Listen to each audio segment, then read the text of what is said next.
I'm Oliver Larkin. I'm a Democratic candidate, and I'm running for the United States House of Representatives in District 25. So tell me what your four main priorities are. I want to pass Medicare for all, universal child care, paid family and medical leave, and to build more affordable housing across South Florida. Let's unpack that a little bit. What do you want for each of those? So with Medicare for all, we have a system of Medicare that, although it's not perfect, it is the best starting point for us to rebuild our healthcare infrastructure after the cuts to the Medicare and Medicaid programs under the One Big Beautiful Bill Act. With expanded and improved Medicare for All, which has currently been introduced in the House and Senate, we can have expanded coverage for vision, hearing, dental, mental health care, reproductive health care with no premiums, deductibles, co-pays, or out-of-pocket costs. The United States is the wealthiest nation on earth not to guarantee health care as a right, and we pay twice as much per capita as other peer nations for our health care with worse outcomes. So if we pass Medicare for All, we can really lower the cost of health care and make it accessible for all people without having to worry about whether they can afford to receive the care they need.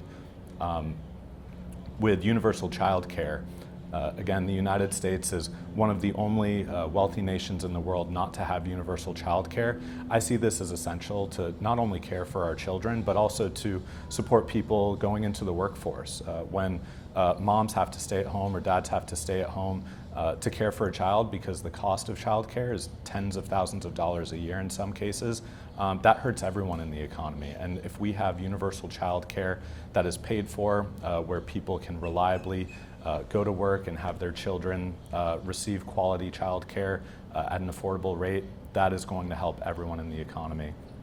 With paid family and medical leave, the United States, again, is out of step with the majority of the industrialized world, and you shouldn't have to worry about going to work when you're sick because you can't afford to miss a paycheck. When you have the birth of a new child or the death of a loved one, you should be able to take leave and spend time with your family. I think that is the moral and right thing to do, and I think that also contributes to people's satisfaction in their workplace. If they have those essential needs met and are cared for, then I think that is going to benefit all of us in America. So I would like to see paid family and medical leave. And then finally, on the subject of affordable housing, we have in South Florida a majority of people, according to a Florida Atlantic University poll that came out last year, that are considering leaving our state due to the cost of living crisis. We've seen in Miami-Dade County a net population decrease in the recent years because of the cost of living.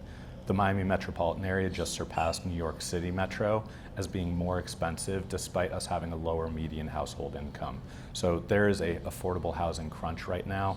I believe that with legislation like the Homes for All Act that would abolish the Faircloth Amendment passed in the 1990s that capped the number of social housing units available to be owned at the number that existed in 1999, as well as taking on corporate landlords and private equity, we can build millions of new affordable housing units all across the United States, including here in South Florida where it's desperately needed, so that our workforce, our labor force, can afford to live where they work and that families aren't pushed out of where they raise their children. On your website, you call yourself a proud democratic socialist. How is that going to fly in South Florida?